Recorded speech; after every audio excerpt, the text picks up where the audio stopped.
प्रिय संस्कृत मित्राणि सर्वेभ्यो नमो नमः। आपका हमारे YouTube चैनल में हार्दिक स्वागत है। मित्रों, आज हम व्याकरण पर चर्चा करेंगे। सबसे पहले हम मंगलाचरण करते हैं। येनाक्षरसमाम्नाय मधिगम्य महेश्वरात् कृत्स्नं व्याकरणं प्रोक्तं तस्मै पाणिनये नमः। वाक्यकारं वररुचिं भाष्यकारं पतंजलिं पाणिनिं सूत्रकारं च प्रणतोस्मि मुनित्रयम्। अर्थात जिन्होंने अक्षर समाम्नाय को महेश्वर से ग्रहण करके संपूर्ण व्याकरण को कहा है अथवा रचना की है, ऐसे पाणिनि को नमस्कार है। पुनः जो वार्तिककार कात्यायन हैं उनको, और भाष्यकार अर्थात महाभाष्यकार पतंजलि को, और सूत्रकार अर्थात अष्टाध्यायी के रचनाकार पाणिनि को नमस्कार करता हूँ।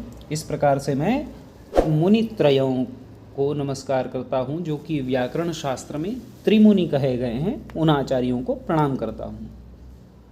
इसके बाद एक और श्लोक देखते हैं, जो कि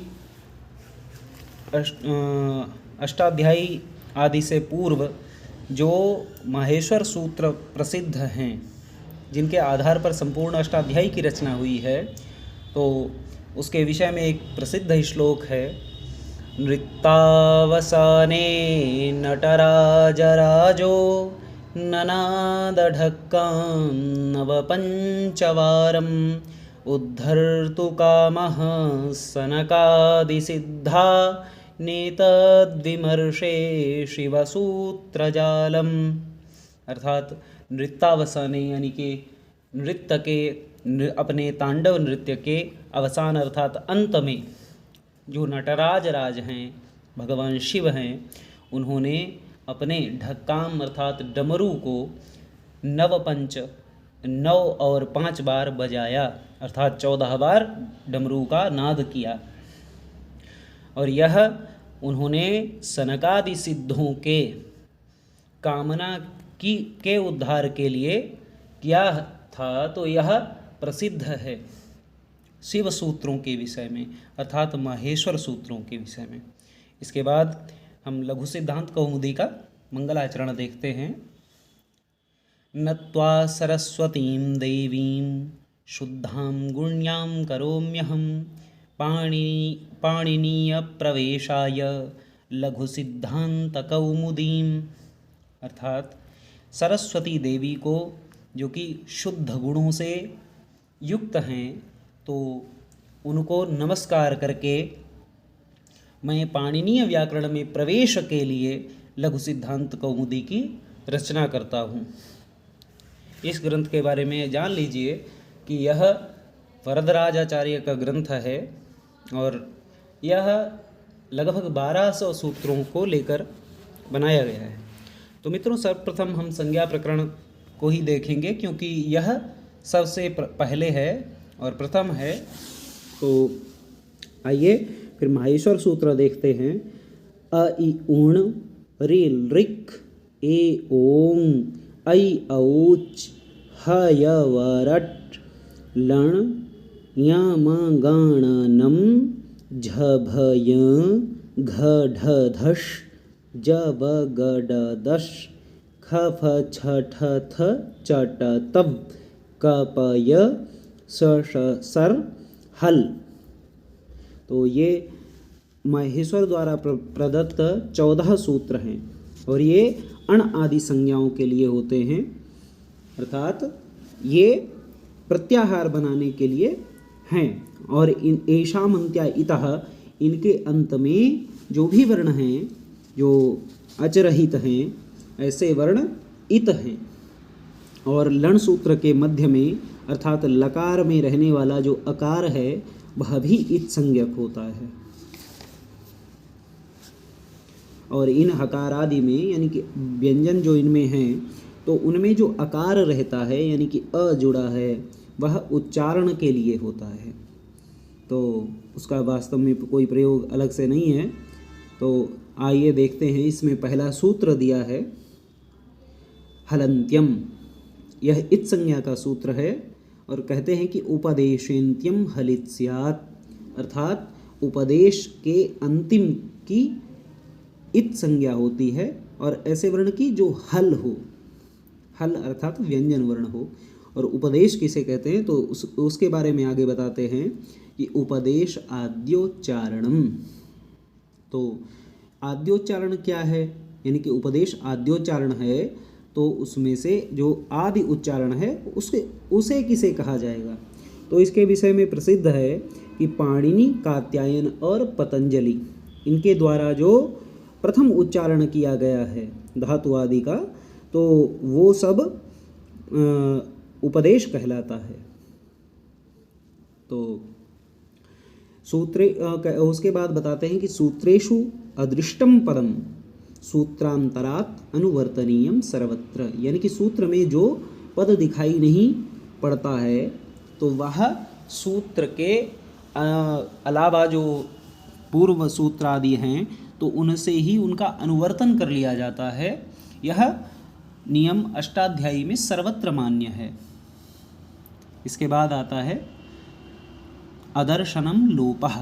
यह सूत्र लोप संज्ञा का सूत्र है और बताते हैं कि प्रसक्तस्यादर्शनम लोप संज्ञम स्यात्, अर्थात जो प्रसक्त रहे या विद्यमान रहे और फिर भी दिखाई न पड़े तो ऐसे की लोप संज्ञा होती है।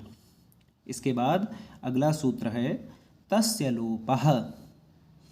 तो इसके बारे में बताते हैं कि तस्येतो लोपः स्यात्, अर्थात जो तस्य यानी कि इत है, ठीक है, तो उस इत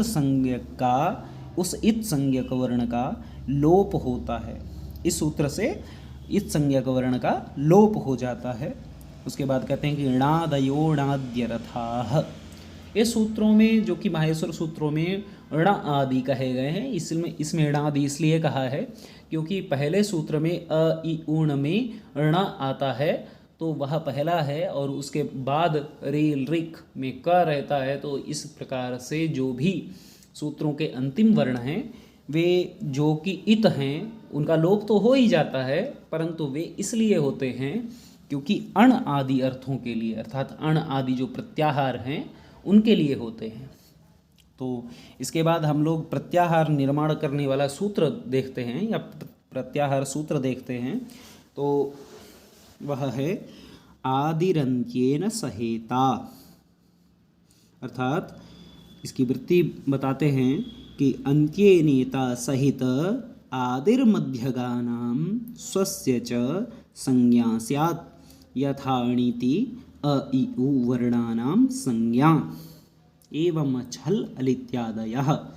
तो देखिए कहते हैं कि अन्त्येन इता सहित, तो अंतिम इत वर्ण के सहित जो आदि वर्ण है, अंतिम इत वर्ण के सहित जो आदि वर्ण है, कहाँ माहेश्वर सूत्रों के विषय में बताते हैं कि अंतिम इत वर्ण के सहित जो आदि वर्ण है वह अपना स्वस्य यानी कि अपना और उसके बीच में आने वाले जितने भी वर्ण हैं तो उन सब के लिए वह संज्ञा होती है, अर्थात संज्ञा रूप में कार्य करता है।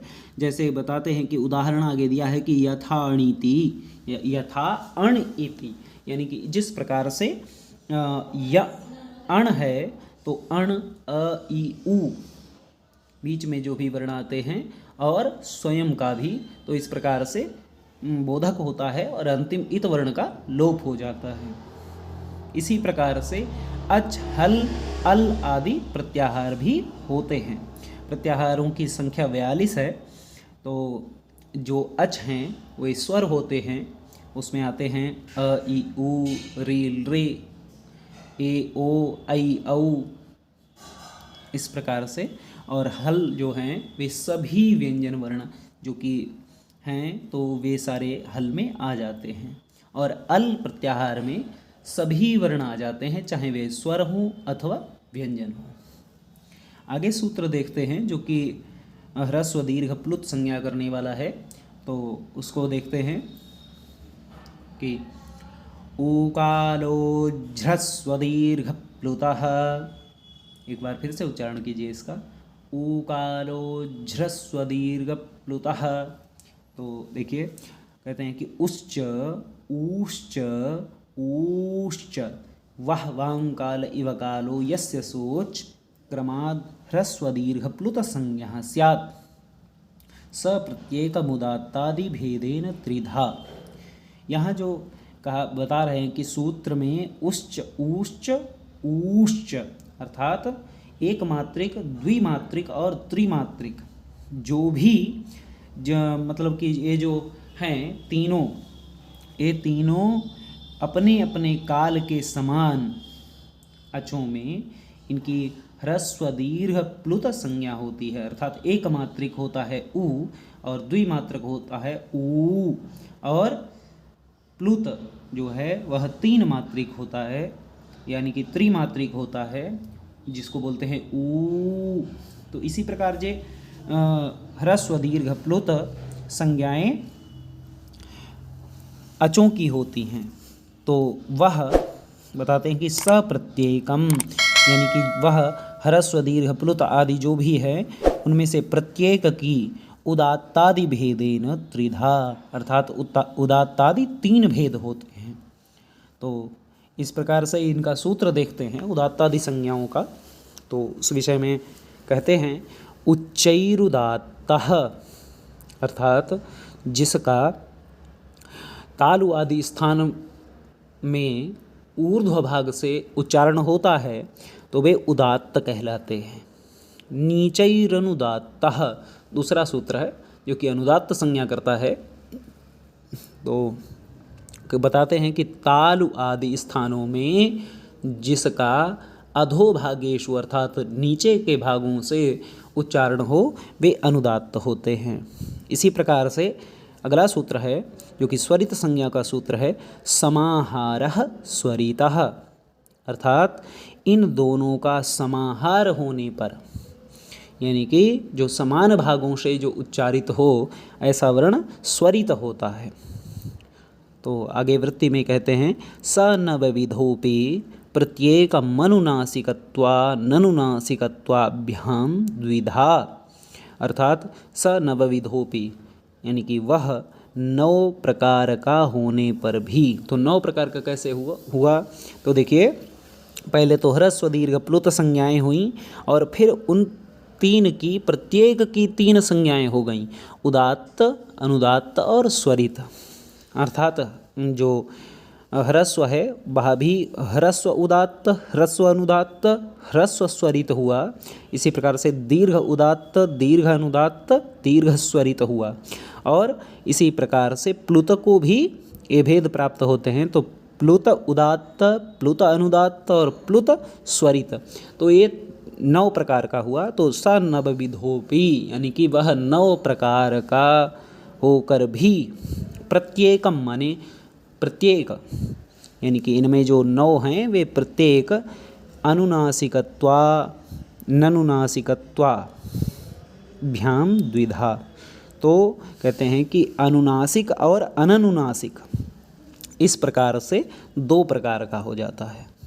अगला सूत्र देखते हैं, कहते हैं कि मुख नासिका वचनोनुनासिका, यानी कि जो मुख और नासिका से उच्चारण होता है जिसका वह वर्ण अनुनासिक होता है। इसीलिए वृत्ति में भी आगे कहते हैं कि मुख सहित अर्थात मुख के साथ में नासिकयोच्चार्यमाणो वर्णो अनुनासिक संज्ञा स्यात्, अर्थात जो मुख सहित नासिका से उच्चारित होता है ऐसा वर्ण अनुनासिक होता है। क्योंकि जो अनुसार आदि से युक्त होते हैं ऐसे वर्ण आप लोग स्वयं देख सकते हैं कि वो सिर्फ मुंह से नहीं बोले जाते हैं, उनके साथ उनको बोलने के लिए नासिका का भी सहारा लेना पड़ता है। तो ऐसे वर्ण अनुनासिक होते हैं। तो आगे बताते हैं कि तदित्थम, तो फिर वह इस प्रकार से आ ई ऊ और री, यानी कि इस प्रकार से 2 भेद 9 के हुए तो 18 भेद हुए। तो आ ई ऊ और री इन वर्णों के येषां वर्णानां प्रत्येकम अष्टादश भेदाः, यानी कि इन वर्णों के प्रत्येक के 18 भेद होते हैं। ये आपको ध्यान रखना है विशेष रूप से कि अ, ई, उ और री, इन्हीं के ही 18 भेद होते हैं। और लृ वर्णस्य द्वादश, और लृ वर्ण के 12 होते हैं। तस्य दीर्घाभावात्, क्योंकि उसका दीर्घ नहीं होता है, उसके दीर्घ का अभाव रहता है। और आगे बताते हैं कि एचामपि द्वादश, यानी कि जो एच हैं उन एच वर्णों के, एच हैं ए ओ ऐ औ, इन वर्णों के 12 भेद होते हैं, अर्थात 12 ही भेद होते हैं लृ वर्ण के समान। क्यों? क्योंकि तेषां ह्रस्वाभावात्, अर्थात उनका ह्रस्व नहीं होता है। ये विशेष करके आपको ध्यान रखना चाहिए कि जो लृ वर्ण है उसके 12 भेद होते हैं, और इसलिए होते हैं क्योंकि उसका दीर्घ नहीं होता। और एच अर्थात ए ओ ऐ औ, इनके 12 भेद इसलिए होते हैं क्योंकि उनका ह्रस्व नहीं होता है। इसके बाद आइए सवर्ण संज्ञा का सूत्र देखते हैं। ये सूत्र सवर्ण संज्ञा का सूत्र है। तुल्यास्य प्रयत्नं सवर्णम, अर्थात कि वृत्ति में इसका देखिए अर्थ करते हैं कि ताल्वादि स्थानमाभ्यंतर प्रयत्नश्चेत्येतद्द्वयं यस्य येन तुल्यं तन्मिथः सवर्ण संज्ञं स्यात्। अर्थात जो तालु आदि स्थान, और तालु आदि स्थान का मतलब है कि तालु आदि उच्चारण स्थान, यानी कि मूर्धा तालु, है ना। तो इस प्रकार के जो उच्चारण स्थान हैं वे, और आभ्यंतर प्रयत्न, अर्थात जो आभ्यंतर प्रयत्न हैं वे, यस्य यानी येन तुल्यम, यानी कि ये दोनों ही जिससे तुल्य हों, यानी कि बराबर हों, जिससे मिलते हैं, ऐसे मिथाह माने साथ में वे दोनों आपस में सवर्ण संज्ञक होते हैं। तो इसके विषय में एक वार्तिक प्रसिद्ध है, तो कात्यायन जी ने इसमें एक त्रुटि निकाली है, तो अपने तरीके से उसको प्रदर्शित किया है वार्तिक के रूप में।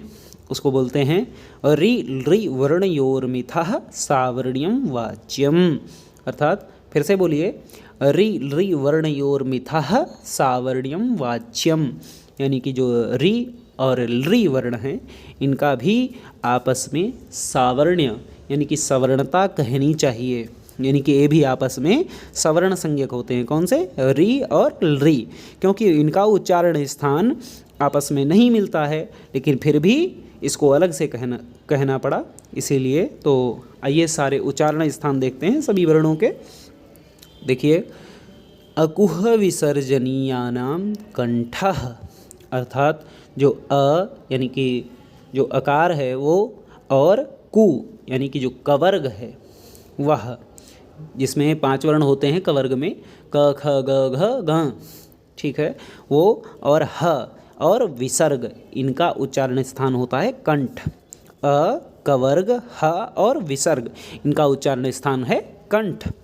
इसके बाद दूसरा आगे बताते हैं कि इचु या शानाम तालु, तो ई चु यानी कि चवर्ग, और य और जो तालव्य शकार है शलजम वाला सा, तो उसका उच्चारण स्थान है तालु।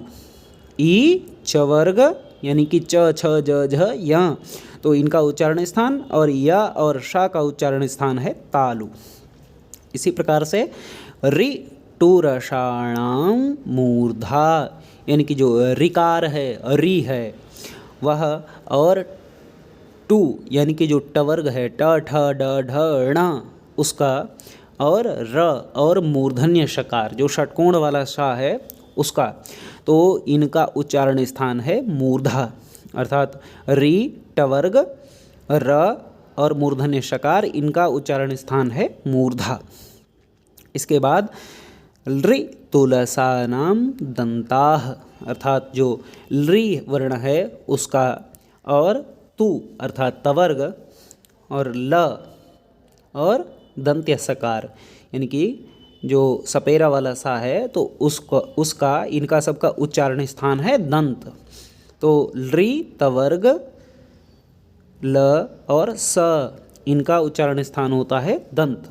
इसके बाद आगे बोलते हैं कि उपुपधमानीयानामोष्ठौ, यानी कि उप, उ पवर्ग और उपधमानीय, इनका उच्चारण स्थान होता है ओष्ठ।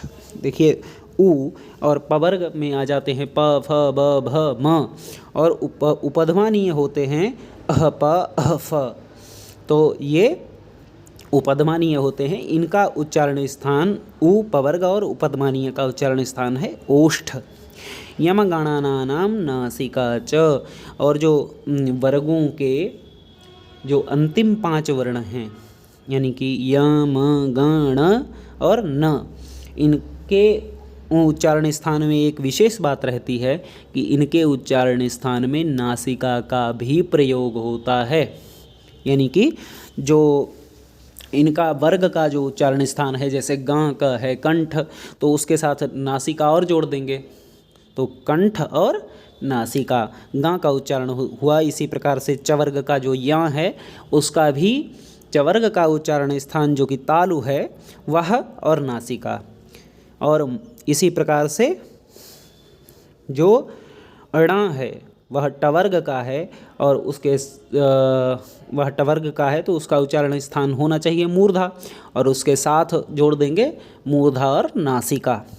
इसी प्रकार से माँ का होता है तो उसमें ओष्ठ और नासिका होता है, और जो न है तो उसका दंत और नासिका है। तो इस प्रकार से बताया है इन्होंने कि यमगणानानाम नासिका च, यानी कि य, म, ग, ण, न, इन 5 वर्णों में जो उनका उच्चारण स्थान है अपने वर्ग का, उसके साथ नासिका भी होता है।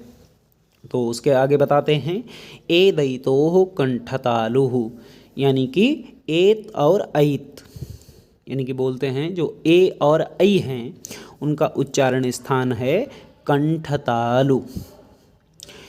इसके बाद ओदौतोः कंठोष्ठम, ओत और औत, इन दोनों का उच्चारण स्थान है कंठोष्ठ, कंठ और ओष्ठ। ओत और औत कौन है? वे हैं ओ और औ। ठीक है।